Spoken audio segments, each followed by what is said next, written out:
Okay, so we're diving deep today, and we had a listener request to take a look at tinnitus. Yeah. And we're looking at a series of YouTube videos from a guy named James Carthouse, Right. and it's called A Permanent Cure for Tinnitus, my Yeah. story. And it's a Okay. 4-part series. Four-parter.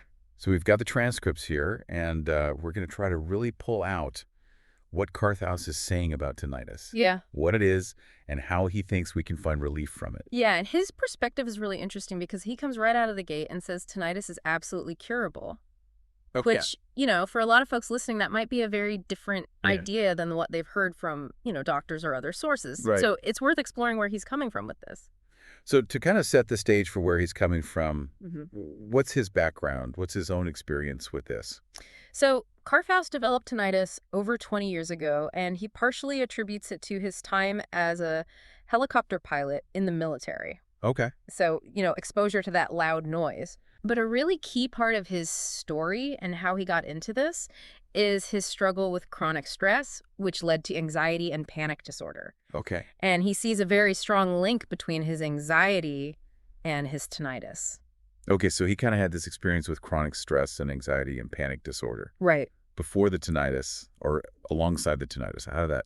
It seems like it was kind of in the mix. Okay. He doesn't lay out a strict timeline, Gotcha. but he does mention that Dr. Claire Weeks Okay. and her work was really important in his journey to manage anxiety, and so I think that really informed his view of tinnitus too. So Dr. Claire Weeks is not somebody that I'm familiar with. Is that someone that people listening might know, or should we give a little bit of background there? Yeah, she's not a household name, but her work was very influential Okay. in the, 20th century Okay. on understanding anxiety, Right. and she was really writing and working before the internet was a thing. Gotcha. So Carthouse came across her work kind of in that pre-internet era, and it really shifted his perspective on how to deal with anxiety. Okay. Instead of fighting it, it was more about understanding it and accepting it. Gotcha. And so that's a big theme that runs through his tinnitus perspective too. Interesting. So what he argues, and this is different than maybe a lot of the medical consensus you'll hear, is that tinnitus is not really a problem with your hearing system. Okay. In the sense of like a malfunction. Okay. It's more about an anxiety-based response. Okay, so not an ear problem, a mind problem. Right. He really emphasizes that it's not an ear problem, it's in your mind in the way you're reacting to this perceived sound. All right, so that's interesting because so much of the information that I've read about tinnitus is focused on, physical causes and treating it as a physical ailment. Right. And he acknowledges that there can be physical events of like hearing loss or, exposure to loud noise that might trigger it. Okay. But he's saying that's not the core of the problem. The core of the problem is how your mind is reacting to that and the anxiety that gets built up around it. And this is the idea that it's curable. That's where he's saying the curability comes in. Okay. Because he uses this analogy of driving down a road and you see a particular house for the first time and you realize, oh, I never noticed that house before, but now that I've seen it, I can't unsee it. I can never unsee it. Right. And so he says it's kind of like that with tinnitus. Once you understand the mechanism, once you understand that it's really about this anxiety response, Okay.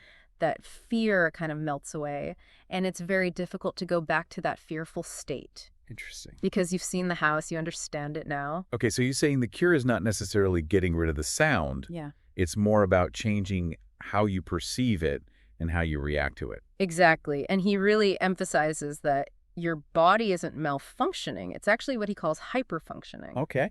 So your system is working as it's designed to. Okay. But it's this hyper-focus, this hyper-awareness. And so he believes that individuals get themselves into this pattern of anxiety around the sound. Okay. And therefore they can also get themselves out of it. All right, so let's talk about the limbic system. Yes. Because that is a big part of how he explains this. Right. So for those of us listening who aren't, neuroscientists, can you give us just a quick overview of what the limbic system is? Sure. So the limbic system, you can think of it as your brain's kind of rapid response team for danger. Okay. So it's the part of your brain that's responsible for those fight or flight instincts, those gut reactions. Okay. And Carthouse argues that in the case of tinnitus, this limbic system is essentially misfiring. Okay. It's flagging the sound as a threat when it's not a real threat. Okay. So it's like our brain is sending us a false alarm. Exactly, a false alarm, and it's reacting as if it were a genuine danger. Right. Like, a tiger jumping out or a car horn blaring. Gotcha. And so it kicks in that whole stress response, the adrenaline, that feeling of panic, and that's what's creating a lot of the distress around the tinnitus. And this is what he talks about when he's talking about hyperacusis, right? Yes, exactly. So for people who don't know what hyperacusis is, can you explain that? Yeah, so hyperacusis is essentially an increased sensitivity to sound. Okay. So sounds that would normally be, tolerable, Right. become really loud or even painful. Wow. And Carthouse suggests that because the limbic system is on high alert for this tinnitus sound, All right. it kind of spills over into other sounds as well. Okay. So it's like your brain is just primed to overreact. So it's like the volume knob is turned way up. Exactly. Yeah, the volume knob is up and the sensitivity is just through the roof. Gotcha. And he has this interesting way of describing this. He calls it the fear brain. Okay. And he says it's like this, entity in your head that can't really reason, but it's trying to protect you. Gotcha. So it's just constantly scanning for threats. Okay. And unfortunately, in the case of tinnitus, it's misidentified this sound as a threat.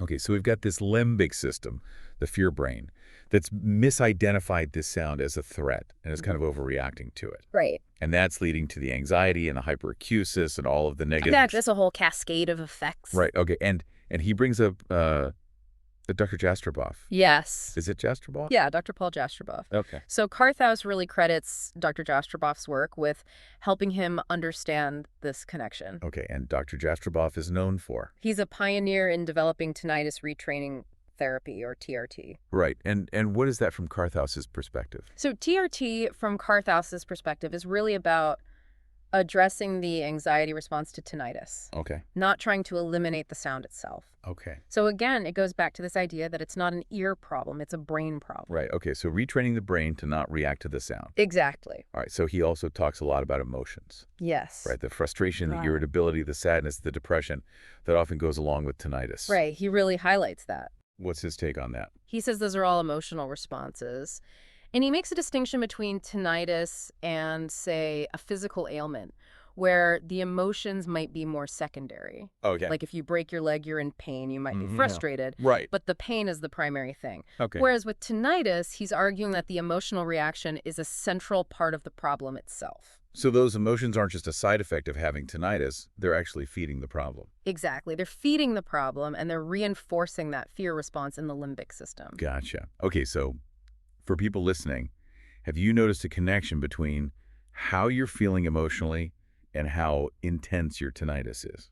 That's something to really pay attention to. Okay, so that brings us to his concept of having 100% control Yes. over our internal perception. Right. So that sounds really empowering, but also maybe kind of hard to swallow. It can be a tough one to wrap your head around. Right. But what he's saying is that we have complete control over how we interpret and react to the world around us. He uses anger as an example. Oh, He says, anger is a choice. We choose to get angry. okay. And similarly, he's proposing that our response to the sound of tinnitus is also a choice. Okay. It's something we can learn to control. All right, so if it is something we can learn to control, if it is this anxiety response that we can retrain, what are some of the things that he suggests? Okay. For people who are dealing with this, what are some of the steps in his retraining process? So the big idea is to retrain that limbic system so it's not perceiving the tinnitus sound as a threat anymore. Okay. And that involves consciously changing our emotional response to it. All right, so how do we do that? He uses some really interesting analogies. Good. One is overcoming a fear of spiders. Okay. So you don't necessarily get rid of the spider, Right. but you change your perception of it from this, scary, dangerous thing to something that's harmless. Gotcha. It's just there. Right. And he also talks about kind of making friends with those childhood fears. Those monsters under the bed that, used to seem so real, Right. but now you realize they weren't actually a threat. So it's kind of that same idea with the tinnitus sound. So we're basically rewriting the story we're telling ourselves about that sound. Exactly, yeah, rewriting the story. Okay.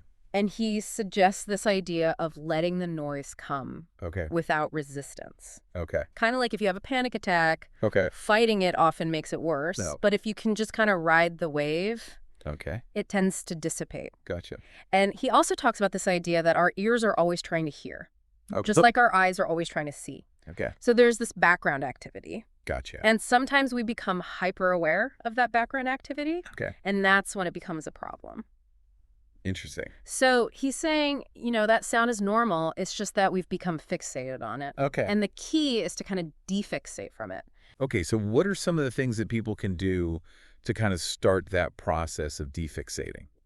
Well, he really emphasizes this idea of affirmation. Oh, hey. So telling yourself the sound is not dangerous. Okay. The sound can't hurt me. Okay. It's just a sensation. Right. And really believing that. Okay. And he says that takes time. Okay. It's not a quick fix. Right. It's a process of retraining your brain Okay. to not react to that sound. The retraining the limbic system. Exactly, retraining the limbic system. Right. To not see it as a threat. Okay. So it's not about masking the sound. It's not about trying to get rid of the sound. It's about changing your internal reaction to the sound. Exactly. Right. So he also talks about what the cure is not. Yes. What are some of the things that he says this is not about? So he's very clear that this is not about eliminating that initial auditory event. Okay. So if there was, damage to your hearing, right, that might still be there. Gotcha. This is not about fixing that. This is about addressing the reaction to it. Okay. He's also pretty skeptical about herbal supplements and other physical treatments Okay. that are marketed as cures. Yeah. He suggests that any benefit from those might be more related to the placebo effect. Okay. Because they're not addressing that core anxiety response. Right. So if you think something's going to work, it might work. Exactly. Even if it doesn't actually have a physical effect. Right. And he says that's not a bad thing. No. The placebo effect is powerful. Sure. But he's just saying, let's be honest about what's happening here. Gotcha. And he also talks about, people who might go to therapy to address past trauma and things like that. Yeah. And he acknowledges that stress can definitely contribute to overall anxiety levels. Sure. But he doesn't believe that extensive therapy focused on, resolving past traumas is a prerequisite for finding relief from tinnitus. Okay. So you don't necessarily have to go dig into all your deep, dark secrets to address this. And then he also talks about sound masking. Okay. Yeah, white noise and things like that. Right. And he says that can be helpful in the short term to kind of give you a break from the sound. Gotcha. But he doesn't see it as a long-term solution because it's not addressing that underlying fear. Gotcha. So it might be a Band-Aid, but it's not going to fix the root of the problem. Exactly. Okay. And one of the things that he emphasizes is that the cure he's talking about is permanent. Right. So what is he basing that on? So he goes back to that analogy of seeing the house on the side of the road. Okay. He says once you understand that the tinnitus sound isn't a threat, once your limbic system stops reacting with fear, that understanding is kind of permanent. Okay. Just like you can't unsee the house. Right. You can't go back to being afraid of that sound in the same way. Okay. Because you understand it now. So you've kind of rewired your brain. You've rewired your brain. Yeah. Exactly. And he says that once you've done that, it's very unlikely to go back to that initial state of fear and anxiety. Okay. So for people who are listening right now and are dealing with tinnitus and are maybe feeling really frustrated and hopeless, right, what is the main message of reassurance that Carthouse offers? I think his biggest message is that having tinnitus doesn't mean there's something wrong with you. Okay. It doesn't mean your brain is broken or malfunctioning. In fact, he believes your brain is doing exactly what it's supposed to do. Okay. It's trying to protect you. Gotcha. It's just that it's misidentified this sound as a threat. Right. So it's not about fixing your brain. Okay. It's about understanding how it's working. Gotcha. And kind of working with it rather than against it. Okay. To change that interpretation of the sound. So as we wrap up this deep dive, what are the key takeaways from Carthouse's perspective on this? I think the big picture is that he sees tinnitus as fundamentally an anxiety response. That has become attached to a sound. So it's this learned fear that triggers the limbic system. Gotcha. And then that creates this whole cascade of negative effects. Okay. But the really hopeful part of his message is that he believes relief is possible. Okay. And it comes from consciously retraining your brain's emotional response to that sound. Okay. So shifting it from fear and negativity to acceptance or even neutrality. Okay. And he believes that by doing that, you can essentially put yourself back in control of your internal experience. Right. So you're not a victim of this sound. Exactly. You can actually change how you relate to it. Exactly. So as a final thought for everybody listening, if our perception of a persistent sound can be so profoundly changed by shifting our emotional response. What other seemingly fixed internal experiences might also be open to similar retraining?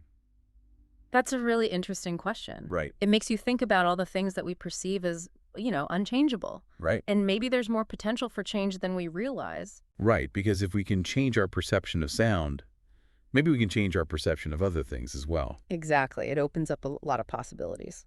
Awesome. Yeah. Well, this has been a fascinating deep dive. Yeah. Thanks for walking us through all that. It's been my pleasure. And for everyone listening, if you want to learn more about James Carthouse and his approach, you can check out his YouTube channel. Yep. And if you're interested in delving deeper into the work of Dr. Claire Weeks and Dr. Paul Jastroboff, we'll include some links in the show notes. Sounds good. Thanks for joining us, and we'll see you next time on The Deep Dive. See ya.